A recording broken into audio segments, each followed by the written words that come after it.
আমার জামাই যে পাগল হয়েছে হে কথা তো আমি জানিই না। দেখেন টিহা দিয়ে হেংসির হাক কিনে লিয়েছে, এই হেংসির হাক আবার টিহা দিয়ে কিনে খাওয়া লাগবো। আমাদের গ্রামের বাড়ি সহে পাতার এই হাকগুলো কত পড়ে থাকে আমরা কোনদিন খাইনি, এই তো আবার শহরে এসে টিহা দিয়ে কিনে খাওয়া লাগে। তাও আবার এই হাক কটার দাম বেলে লিছে 20 টিহা। কছে কথা টিহা কি কোনদিন গাছে ধরে? এখন তো দেখতেছি হাক খাওয়া না টিহা চাবা খাওয়া। যাই হোক কিনা যেহেতু আনছে দেখি একটু বাইসে মাইসে বাজার যোগ্য করা যায় নাকি দেখি। একটা হাগও তো ভালো না, সবগুলো হাক দেখি পোয়া খাওয়াই নিয়ে। তারপরেও তো জানি না হাকগুলো কোন থেকে কাইটে লিয়েছে। যাই হোক অ্যামাজন জঙ্গল থেকে কাইটে না আনলি হয়েছে। এবার আমি হাকগুলো বাইসে মাইসে একটু বাজার যোগ্য করি আর কি। হাকগুলো বাঁচতেছি আর ভাবতেছি এই হাগের ডাটাগুলো বারান্দায় টবে করে লাগা দেবো, যাতে করে ওন থেকে তুলে তুলে খাওয়া যায়। বারান্দাতে তুলে তুলে খাবো, তাই আর হাকগুলো কিনে খাওয়া লাগবে না। কি কোনা পুরা কেমন হইব?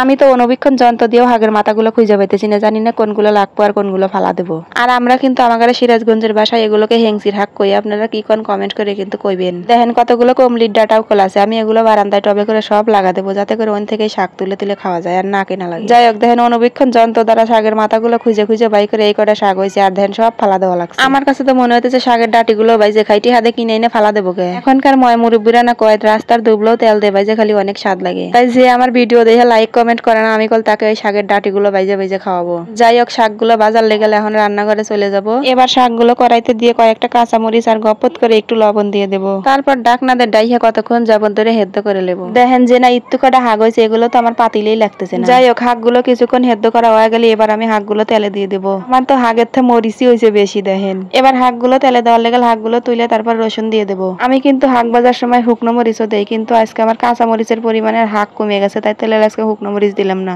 এবার রসুন হালকা বাদামি কালার হয়ে গেলে তারপর আমি হাকগুলো দিয়ে দেবো। আমার হাক ভাজা কল হয়ে গেছে। কে কে হাক ভাজার গ্রানে থাকতে পারতেছে না হে আমার বাসায় চলে এসে দাওয়াত রইলো। দেখেন একবারে এক চিমটি হাক হয়েছে। থুকগু আপনি গারে আশা লাগবো না, আজকে আমরাই খা লেবো। ভাবতেছি এই হাকগুলো তো আমার জামাইরই হইব না, আবার আপনি গারে কি দেবো না, আপনারা আজকে আইসেন না আর একদিন আইসেন। এইবার হইলে আসল চমক। কালকে আমার জামাইকে আমি পাঞ্জাবি গিফট করছিলাম, দেখেন সে আজকে আমার লেগে কি জানি গিফট লিয়াইছে। গিফট পালি তো আমি পাগল হয়ে যাই। আমি তো আমার জামাইকে কইতেছিলাম যে কি আনছো, হে তো আমাকে কইতেইছে না কি আনছে। দেখেন গিফটটা পেয়ে কিন্তু আমি মুসি যেরকম করে গরু খালো ওইরকম করে কিন্তু খালা শুরু করে দিচ্ছি। তারপরে তো দেখি এনে খুব সুন্দর একটা বাটির সেট। বাটির সেটটা তো আমার অনেক ভালো লাগছে। আপনাদের কাছে কেমন লাগছে কমেন্ট করে কইবেন। জামাই যদি মাঝে মাঝে এরকম করে গিফট এনে দেয় তাহলে কিন্তু আমার অনেক ভালো লাগে। আমার কাছে তো মনে হয় এমন কোনো মানুষ নাই যে তার গিফট পেতে ভালো লাগে না। যাই হোক আমার ফলোয়াররা যারা আমার বাসায় বেড়াই আসবো, আমি কল তাকার এই বাটিত করে নাস্তা খাইবার দেবো। আর অনেকেই কিন্তু এখনো বুঝতে পারছেন যে গিফটটা কিন্তু আমার জামাই কিনে আনে নাই, তাকে কিন্তু ওষুধের কোম্পানির থেকে দেওয়া হয়েছে। কারণ ব্যাগের গায়ে কলি ইবনে সিনা কোম্পানির নাম লেখা রয়েছে। যারা খুব চালাক তারা কিন্তু প্রথমেই দেখে বুঝতে পারছে। যাই হোক আজকের মতো আমি সিরাজগঞ্জের আপা এখানে বিদায় নিলাম। আমাদের সিরাজগঞ্জ থেকে যে যে ভিডিওটা দেখবে প্লিজ কমেন্টস করবে। আর ভিডিওটা যদি ভালো লেগে থাকে তাহলে প্লিজ লাইক কমেন্ট শেয়ার দিয়ে পাশে থাকবে। যাই হোক আবার দেখা হবে অন্য কোনো ভিডিওতে। আল্লাহ হাফেজ।